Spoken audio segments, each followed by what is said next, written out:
Hi friends, నమస్తే. మనం ఆర్‌టిఐ act కింద ఇన్ఫర్మేషన్‌కైతే లెటర్ పెట్టినాము.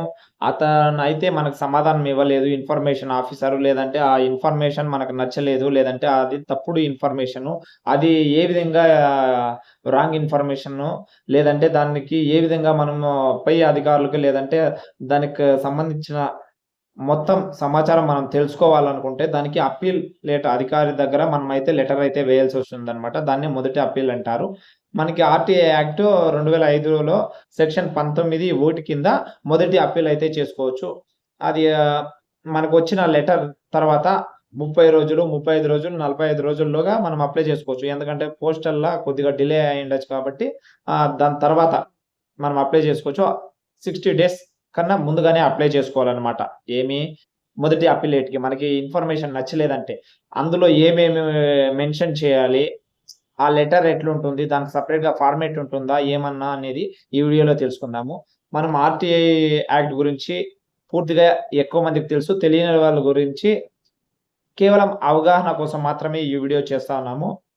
ఇప్పుడు మీరు కేవలం వైట్ పేపర్‌లో కూడా అర్జీ మాదిరి రాసి కూడా ఎత్తుకోబోయి అయితే పోస్ట్ ఆఫీస్‌లో రూ. 10 స్టాంప్ పేపర్ పోస్టల్ స్టాంప్ వేసి రిజిస్టర్ పోస్ట్ చేసి మీరు అక్నాలెడ్జ్‌మెంట్ తీసి పెట్టుకుంటారు. సేమ్ అదే విధంగా ఈ అప్పీలేట్ కూడా అదే విధంగా ప్రాసెస్ ఉంటుంది. ఏమంటే అది ఏ విధంగా రాయాలనేది మాత్రమే ఇప్పుడు నేను చెప్తాననమాట. దానికి సెపరేట్‌గా అయితే ఫార్మాట్ లేదు. స్టార్టింగ్‌లో ఆర్‌టిఐ యాక్ట్ 2005 అని రాసేసి సెక్షన్ 19(1) కింద మొదటి అప్పీల్ అని రాయండి. డేట్ వేసుకోండి. ఒక చివర్ల ఎవరికైతే మీరు లెటర్ రాయాలనుకుంటున్నారో వాళ్ళ ఇన్ఫర్మేషన్ అన్నమాట. To PIO officer, public information officer, MRO office V Kota అని రాస్తాము. తర్వాత అంటే ముందుగా ఎవరికైతే మనము అప్లై చేసుంటామో వాళ్ళ అడ్రెస్ రాస్తామనమాట. సెకండొచ్చి దరఖాస్తుదారుని పేరు. అంటే నేను అప్లై చేసుంటే నా పేరు, మీరు అప్లై చేసుంటే మీ పేరు రాస్తాము. వాళ్ళ యొక్క చిరునామా విత్ పిన్ కోడ్‌తో సహా రాస్తామనమాట.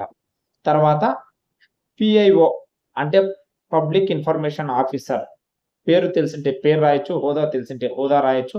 లేదంటే ప్రజా సమాచార అధికారి అనేసి ఆ కార్యాలయం పేరు రాసి అడ్రెస్ రాసి పెట్టేయొచ్చు. పేరు, చిరునామా. పిన్ కోడ్ దానికి ఖచ్చితంగా ఉండాలి. మీరు ఇండియాలో ఎక్కడి నుంచి ఎక్కడికన్నా అప్లై చేసుకోవచ్చు.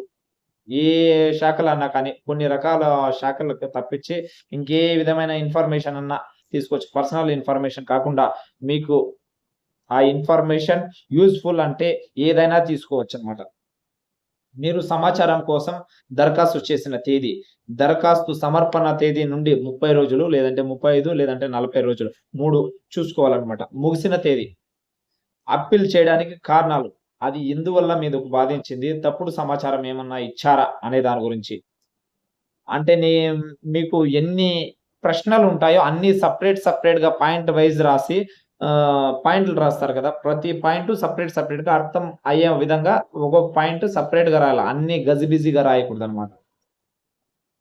మీరు మొదటి అప్పీల్ మామూలుగా ఇన్ఫర్మేషన్‌కి వేసినప్పుడు ఇన్ఫర్మేషన్ రాలేదు. అదొక కారణం. ఆ ప్రతిస్పందన నన్ను బాధించింది. ఆ అప్పీల్‌కు ఆధారాలు మీ దగ్గర ఏముంటుంది? ఆల్రెడీ మొదట ఇన్ఫర్మేషన్ ఆఫీసర్ మనకిచ్చుంటారు కదా!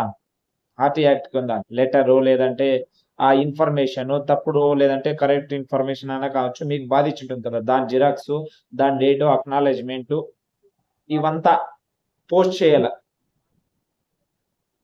అప్పీల్ దాఖలు చేయడానికి వాస్తవంగా చివరి తేదీ ఏదుండాల? 60 రోజుల కన్నా ముందుగానే మనమైతే అప్పీల్ చేసుకోవాలనమాట. ఆలస్యమైతే ఎందుకు ఆలస్యమైంది 60 రోజులు దాటిపోతే? దానికి కొద్దిగా వివరాలనమాట. ఇవంతా రాసి కాబట్టి పలానా విషయం వల్ల నాది లేట్ అయింది. దయచేసి నా అప్పీల్‌ను స్వీకరించండి అని రాస్తాను. సమాచారం యొక్క వివరాలు. అభ్యర్థించిన సమాచారం సెపరేట్‌గా రాయాల. ఇప్పుడు మీరు మొత్తం ఇన్ఫర్మేషన్ రాసాలా? అందులో మీకేం ఇన్ఫర్మేషన్ తప్పుగా ఉంది ఆ ఇన్ఫర్మేషన్. విషయం ఇప్పుడు మొత్తం రాయాల. Point to point. సంబంధించిన కాలం. ఏ సంవత్సరానికి కావాలి? ఏ డేట్‌కి కావాలి? ఏ నెలకి కావాలని ఖచ్చితంగా ఉండాలి. నాకు సరి అయిన సమాచారం అందజేయగలరని మరియు నిర్ణీత సమయం దాటిపోయినందున నాకు సమాచారం ఉచితంగా అందించగలరని మొదటి అప్పీల్ ద్వారా తమరిని కోరుకుంటున్నాను. అంటే మనకు ఇన్ఫర్మేషన్ వాళ్ళు ఇవ్వలేదు కాబట్టి ఇప్పుడు మీ దగ్గర మొదట అప్పీల్ చేసుకున్నాను. కాబట్టి గవర్నమెంట్ చట్టం ప్రకారం నాకు ఉచితంగా మీరు ఇన్ఫర్మేషన్ ఇవ్వాలని అప్లై చేసుకోవాలా. తర్వాత కింద సిగ్నేచర్ పెట్టాలా. ఈమెయిల్, చిరునామా, phone number, address, pin code తప్పనిసరిగా ఉండాల. ప్లేసు, డేటు రాస్తాము. దయచేసి అటాచ్ చేయండి. ఏమి అంటే అర్జీ దరఖాస్తు కాపీ, అప్పీల్ దానికి పిఐఓ నుండి వచ్చిన ప్రతిస్పందన యొక్క కాపీ. ఖచ్చితంగా దీనికి అక్నాలెడ్జ్‌మెంట్ పెట్టి అప్లై చేయండి. ఖచ్చితంగా మీకైతే ఆన్సర్ వస్తుంది. దీని ఫార్మాట్ నేను ఒకటైతే రెడీ చేస్తాను. అది మీకు మన ఛానెల్‌లో అయితే అప్‌లోడ్ చేస్తాను. దాన్ని చూసుకొని కూడా మీరు రాసుకోవచ్చనమాట. దాంతోనే సైడ్‌లో మీ ఆన్సరు లేదంటే ఇది మీకు సంబంధించిన డీటెయిల్స్ రాసి దాన్నే పోస్ట్ చేసేయొచ్చు. అదైతే సింపుల్‌గా ఉంటుంది. వైట్ పేపర్‌లో కూడా రాసుకోవచ్చు. ఇలాంటి మరెన్నో వీడియోలు చూడాలంటే మన ఛానెల్‌ను సబ్స్క్రైబ్ చేయండి, లైక్ చేయండి. ఇలాంటి వీడియోల కోసం మీరు మీ బంధుమిత్రులతో పంచుకోండి. మన ఛానెల్‌లో నోటిఫికేషన్ వస్తా ఉంటుంది. దాన్ని చూసి ఫాలో అవ్వండి.